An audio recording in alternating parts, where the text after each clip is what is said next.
Hi everyone, Mary and we may be finishing Super Eyepatch Wolf's The Influencer Courses Are Garbage, the dark side of content creation, where he is taking a bite out of YouTube in the most self-destructive way possible, because this is Super Eyepatch Wolf. We are here to watch a man confront the darkness that is somewhere in the world and realize that we are both here to enjoy his delusion of this is fine, and then to subject ourselves to that as well. Maybe that's just me, but no, it is literally also just me, and I am very much here for that, and I'm not sure what that says about my mental health, but probably a lot of horrible things. I do this willingly. I keep reminding myself of that. Yep. Otherwise, you guys know the deal. There's a link below to the original video. Hit it up, and let's just jump right in, because last time we were at him calling out YouTube. So this definitely won't be something that makes me feel shame and abject horror at society. Something that YouTube has perfectly duplicated. Yeah, I remember. And YouTube is a I gotcha get that game. That sounds hyperbolic. I would have thought so too before I did these interviews. I feel like I can't look away. I can't delete those analytics and just say, I'm done. I'm just going to make the content. And wait, that was only 1.05K? Oh, so he's not just going for the big names. He's going for every level to give a good idea of how stressful it is. have what happens happen. Yeah. Yeah, I tried to... I want to cut back on it. Obviously, now knowing even from a bigger channel, it does nothing, but, they're constantly pushing it. I feel like... It's right in your face how your video does, so like it does I'm hit. Scared the moment I look away, I might fall off. Might lose sight of my channel of... I don't know. There's really no good reason for it. There really isn't. I have downtime. I need to be looking at the creator studio. Like, I need to be looking at... Yeah. Okay, first, how do you organize this well? I am so jealous. I literally have boxes stacked because I don't know what to do with them. Sorry, I know it's not really what we're here for, but I am legitimately actually jealous of her organization skills. And finding one of these that doesn't fall over. I saw one before. It looked so flimsy. If I breathed on it heavy, it would collapse. Oh. It definitely, I don't know what's firing off in my brain with that, but I've had to, put my phone in another room. Honestly, when asked, what's the hardest part, I almost was, stopping looking at the analytics every time a video uploads. Yes, so if I had to guess, upwards of 20, 30 times a day of some type of check. My wife. Okay, first, just go back and just when he says 20, 30 times a day, look at Super Eyepatch Wolf. It's not just hearing him go, it's him actually just taking it back. Like, this is a physical blow to him. 20, 30 times a day of some type of check. That is the, oh yeah, shit, this is an addiction moment. I probably check it just as much, although in my case, it's because I'm coming off Twitter withdrawal, which admittedly is getting easier because I'm just looking at Twitter and going, yeah, I made the right choice. So, yeah, still happening though. My wife fucking hates it. She says, you're off work. And I'll be picking up the kids. Are you? Are you really? And in the seconds between them coming out of school and getting in the car, I will check my analytics. It was probably Mother's basement? at least 10 times a day. I'd be popping it open, and sometimes. And even for someone as large as him, over 1 million subscribers, and he's still doing it 10 times a day, which is admittedly, compared to how often people check Twitter, I know that's a comparison I'm using because of the level of addiction in this one. That's not as much as 20 to 30 times a day. On the other hand, it's still a lot for someone who's not just established, but has been around for a while. I guess it really does hammer home that the size doesn't matter. It's addicting regardless. I'd sit there for a couple days with a video doing well and just refresh it to see the numbers go up, and big number go up, feel good, yeah. Panic if a video wasn't trending the way that I wanted it to trend. Yep. And it just, the part of the job where I was actually trying to express myself sort of faded into the background, and it was more about it was just a job. It's less a hit the numbers, hit the numbers. Yeah. Oh god, it literally turns people into corporate drones. It's not even that it's a gotcha game. It's literally, are your numbers good enough? Get the numbers or don't get the bonus. I wonder if that's the same mentality as the people in business who get suckered into, I'm not doing this because I like my job. I'm doing this because big number is good. But I mean, there it's for money, and here it's because money's the incentive, but big numbers go up feels good on a very visceral level, even if the prize isn't nearly as connected to it, which is what the pigeon experiment showed, because when they had enough, they then wanted all of it because of the randomness giving them a chance. Huh. I wonder if the psychology does actually work over on that. I don't know anything about that level of psychology, specifically in business, but it seems like it might. I'll have to check that out later. Maybe the craziest, most fucked up part, however, was when I asked creators that all that checking, the compulsive hours, days, and months you lose looking at this stuff, what had they actually gotten out of it? Nothing. You get stress, which technically is less than nothing because it's taking away from you. I can answer that one pretty damn easily. And for all the dopamine you get with one video doing great, it's one video, and then everything after it will look worse. So if that video after it would have been a great video and you'd be feeling great, you're going to feel horrible. Which is how the system is designed to work, so you chase that high. I feel like I'm describing an addict. It's not even because gambling's addictive. That's why. What did they actually learn from it? All that time staring at analytics and stuff, what do you think you've learned from it or gained from it? Probably not a ton. Nope. It's probably mostly been anxiety, but more than anything, it's been stress. Nothing. Yeah. I mean, I will admit some of the information there is interesting to show that maybe this video isn't getting as much views, but the people who like it really like it. Like when you see not many views, not recommended to people, but then they watched 40 minutes straight, and I'm like, okay, yeah, I'll cater to them. That sounds great. I enjoyed this video, and it's a reason to keep doing it, despite not many people watching it.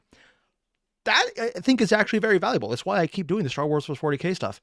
I like it, and people who stick around really seem to want to watch it, and I'm fine with that. But if the numbers don't tell you any information like that, it's just stress, man, because that hurts. Just stress, and I don't know. It's just at this point like a compulsion.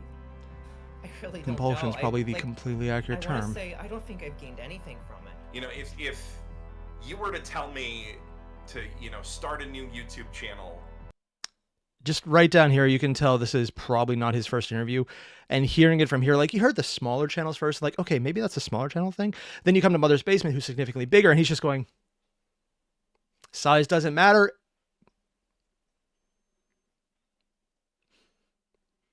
I hope that doesn't ever come up to haunt me that I've said that, and I probably should cut that out in the future. Future me, please remember that. That would be very embarrassing to leave in.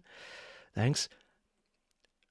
But once you realize that the size of the YouTube channel doesn't matter, it does kind of highlight that it is just going to hit everyone, and hits really damn hard.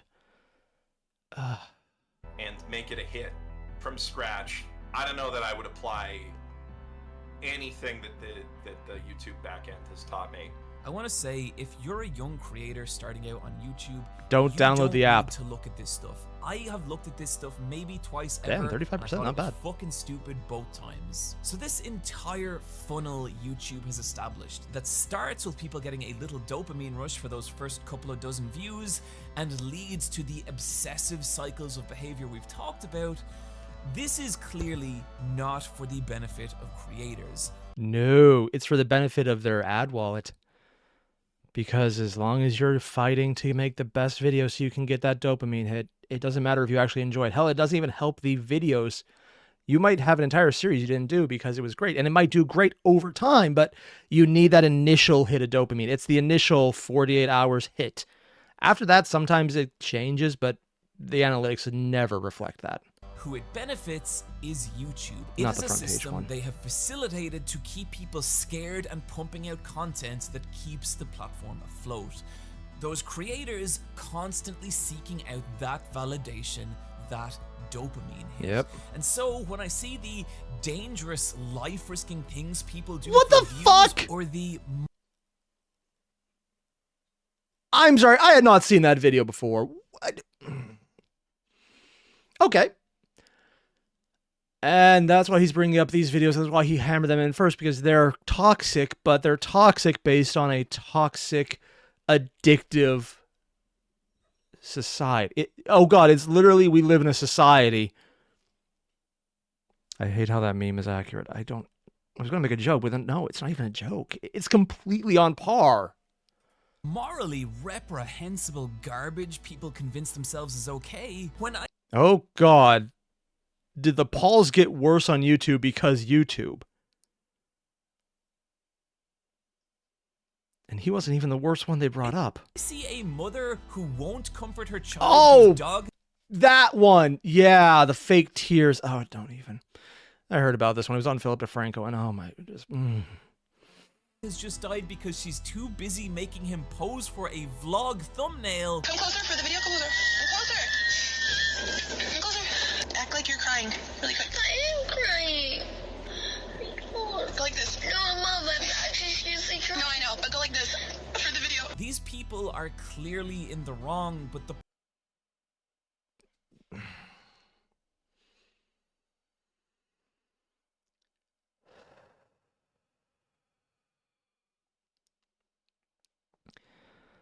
I get his point. I acknowledge his point. I fucking hate his point. These are people who are chasing that dopamine hit, who are chasing the money that they get from that dopamine hit, who are doing the stupid because it gives them that primal reward. It's literally a culture of addicts.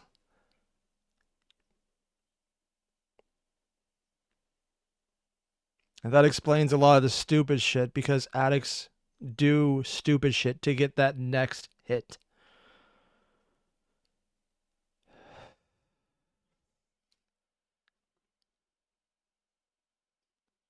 For someone watching this who doesn't have a channel, this just seems like, well, yeah, that's kind of fucked up. And you're right, it is. But for someone right now, for example, who's watching this and literally going, you are in there. You are both the pusher, the supplier, and the consumer, and it's just going, this is really uncomfortable because it makes sense, and I hate everything about this. Problem is bigger than them. They have been indoctrinated into a system that has conditioned them to believe that these numbers are more important than anything. And the people I really worry about in that are smaller creators, are younger creators. They are the people who are constantly being told by this system that they are not good enough, that they do not matter. And they feel horrible if they don't fix I that. Burnt out so bad that I just couldn't give anymore, because I was in a stage where I was scared shitless for my future. I did all of this work to speak to the void again. I'm speaking to a empty room. Nobody is listening to me. So everything just said, actually, I completely get that. When I started my channel, I basically did that. I tried doing little sketches on a completely different channel you won't find. I think they're still up. And they were stupid. I don't do sketches for a reason. But I basically did give up on YouTube for more or less an entire year. The only reason I came back is because it was fun. I actually did enjoy doing it. And one of the videos, the first video I ever did with a face cam, oddly enough, just started to pop off. I mean, not big numbers, but it just kept getting views at a time where 10 views for me was huge. And this thing for an entire year just got maybe 10, 20, 30, 100 video views a day. And that sounds tiny, because it is. But for a channel that had that in a year prior, and you're just going, that is such a huge dopamine hit. It literally brought me back in as I quit. I did have fun, though. That's the problem. Even with all this stuff out, it is still fun to do this. This is a hard video. Well, the stress comes from a lot of things. First off, just like, I don't know, kind of like mental weight of just like, you haven't posted in a while. Yeah, you can get away with a day, and then it becomes an overwhelming May feeling. not have done well. It's always just like, it's always on my mind. Just like whenever I'm like at work or school, I'm just like, I mean, what he's saying about just that feeling of you need to do it, that is a very huge thing. And I know that stress. That's why I started posting more, because I couldn't keep doing that. It hurt, because when you look at the analytics, it's like, hey, you haven't posted for 48 hours. Your videos now suck. And that's what you get out of that. And it hurts because the analytics are addictive.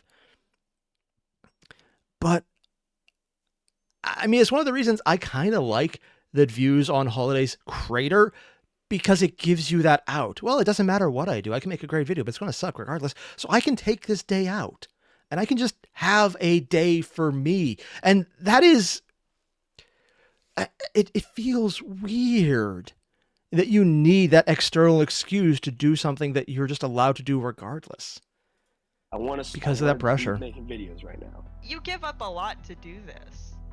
Like I've lost contact with like a lot of friends just because I don't have time to talk to that many friends anymore. Damn. I went through a really unhealthy sort of like destructive phase when I was first streaming.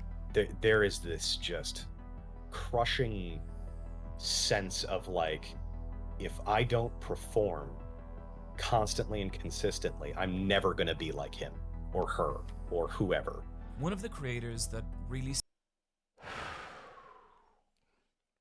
I swear, it's like listening to my own intrusive thoughts coming from the screen and knowing that this isn't a mental breakdown, it's just there.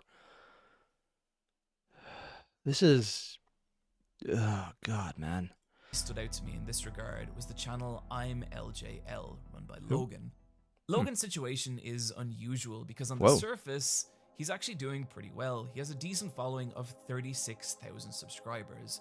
However, this is an audience he'd gained by doing K-pop reaction videos, and over time, the grind of churning out a new video with each new release left Logan burnt out and exhausted. I've just got addicted to making content, and I was like, oh, you know, this, because my first reaction video became my most viewed video when I first did it, so I was like, oh, okay. And people said that. So he didn't just get hit hard, he got hit hard, hit fast, and everything feels like it's going to go downhill from here. Because if the first video you do is the best,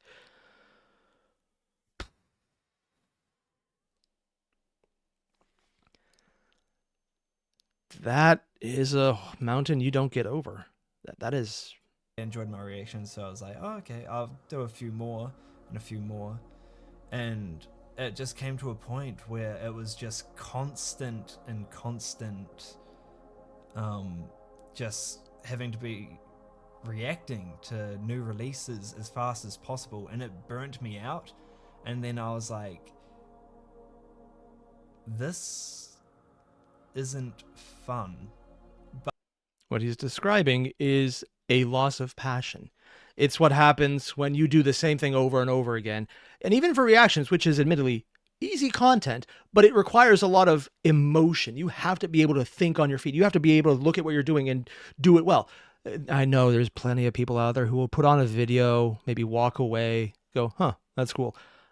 I don't personally like that, but I mean, you know me. If you're in this point by now, you know I like to talk. I like to analyze. I like to get into this. This is fun, but it takes energy, man. And when you burn out, it's because you've had that same kind of content. You've had that same kind of reaction. You've had that same kind of thought process. And then you just have that same thought process again and again and again, because it's just a repetitive thing where it's new paint on the same video you've already done.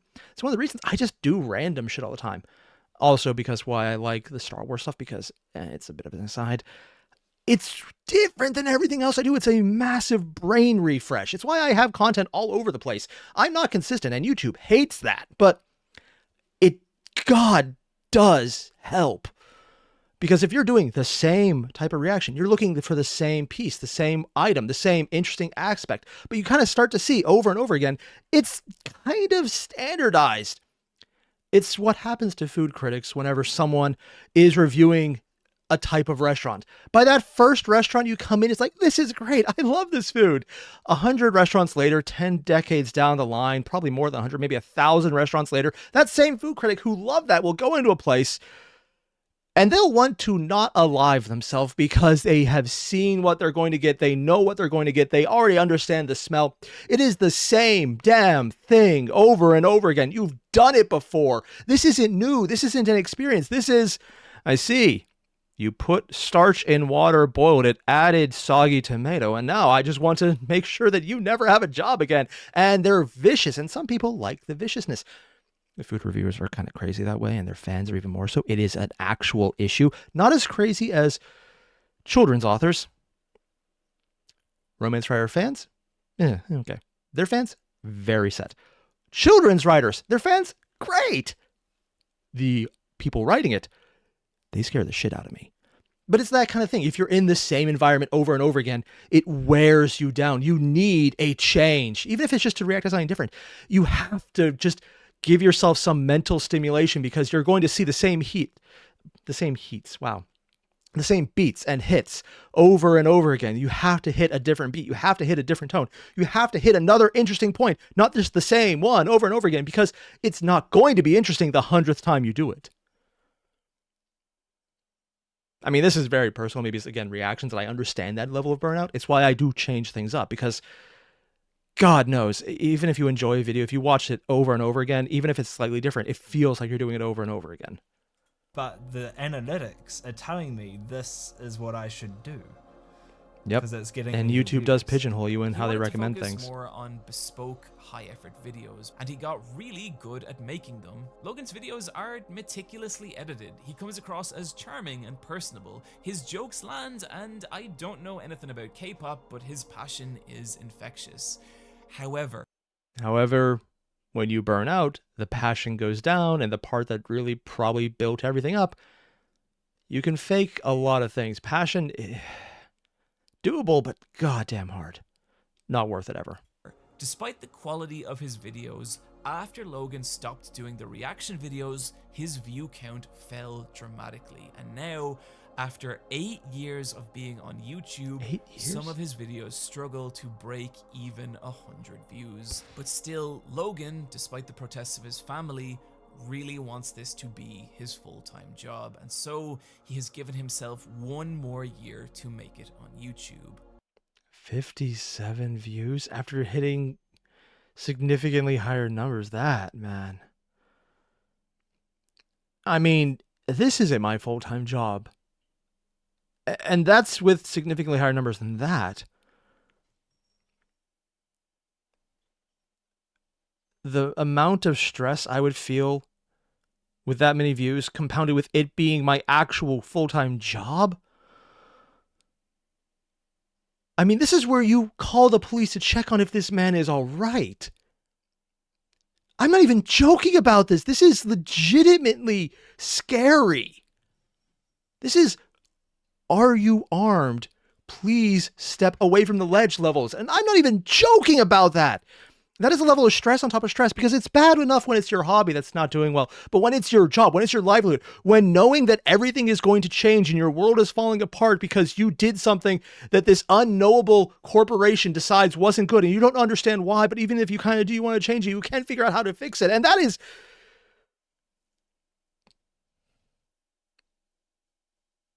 something people do to themselves willingly.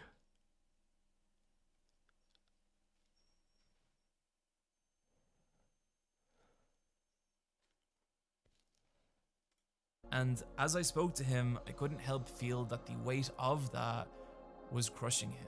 How does it make you feel, like the thought that that might not happen? Yeah, I'll definitely be crying for quite some time, because I thought about quitting so many times. You got to do something radically different. And like a completely different reaction with that style, or hire yourself out as an editor. It's still YouTube, and his style is good, but like a quarter. What can I math? A third of my life, just I'm throwing it away. 8 years, man. It will suck if it happens, but maybe I'll just continue to just make a video every now and then, just to post it. And that's not a bad way to do it. In fact, I'd recommend most people do it that way. If it happens to pop off and you don't notice, great. No pressure. Great surprise. Oh, God, going as a job sounds like the most painful idea ever. And then just go back to doing normal stuff. But yeah, even now, I'm tearing up. thinking of Hell, I'm trying not to cry thinking about this guy. Or feeling it myself. The sympathy and empathy on this part is not easy. It's been 8 years. Nothing's happened. Yeah. It sucks. And the thing that kind of haunts me a little bit is that Logan is just one of these stories. The tweet I put out asking for smaller creators got over 1,000 replies, and that's just this one tweet. There has to be tens of thousands, hundreds of thousands, maybe millions of people. Please don't tell me he actually interviewed millions of people, or even thousands or hundreds of people. I mean, just a handful of stories he showed were hard. And he's doing this in person. He's actually talking to these people. I have the distance of a screen. I can step away. I'll be fine. I'm an asshole. I can do that. He's in there in person. That physical connection, that verbal connection, any connection at all. I don't know how he could get through that. I would have just broken down on the spot just thinking about that guy. And it probably would have been the biggest insult because it's acknowledging to him that you don't think he's going to make it. And frankly, he might be doing fine. I don't know. And I'm terrified to find out. His editing style did look good from the clips he put up. If he just did something radically different that was similar to reactions probably, but just moved into a different source, or did similar editing about videos on K-pop, that would be similar in a different way, and YouTube might actually appreciate that and let him try and transition. The alternative would be just go completely different, find something to get hyper-focused on and really love it. But that's because you really love something and want to get hyper-focused. I swear, this website is actually built for people with ADHD who hyper-focus on one specific topic because they absolutely love it to the exclusion of all else. People in this exact position, and that is what pisses me off about these courses. I think they're bad, but they're not aimed at me. They're aimed at people like Logan. People who have been conditioned to eke out their self-worth from this impossible system that doesn't make sense. And so when they inevitably search out how to become successful online, which is, again, an infinitely complex, random, and impossible question, their feeds become flooded with these courses offering a magical path to a life that doesn't exist. Yeah, I thought I'd get farther than this. I thought I could finish this today, but I just, that hurt, man. Like, if someone knows if he's doing good, lie to me in the comments. I don't,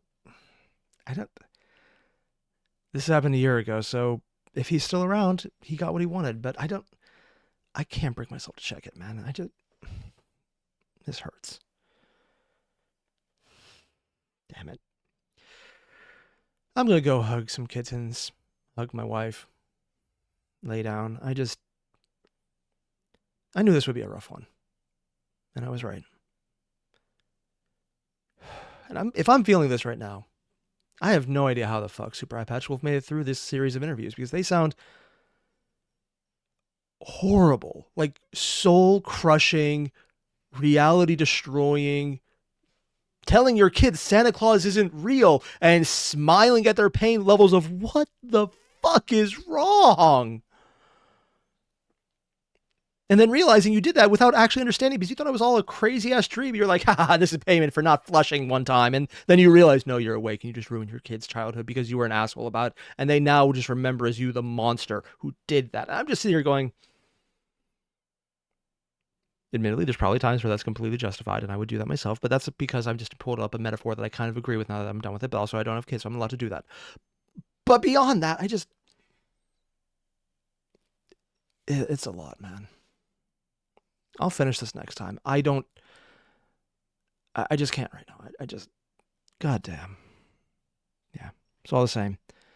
Link below, hit it up. If you haven't already, do that. Super Eyepatch Wolf is good, but when he hits hard, man. I always thought the Garfield one was the craziest thing he did, and now I'm just thinking this... I'm going to go check out to see if other people reacted to this and how they dealt with it. That sounds like a horrible idea. A horrible, painful, self-inflicted idea. I'm probably going to do it then. Yeah. I'll see you guys in the next one. Adios.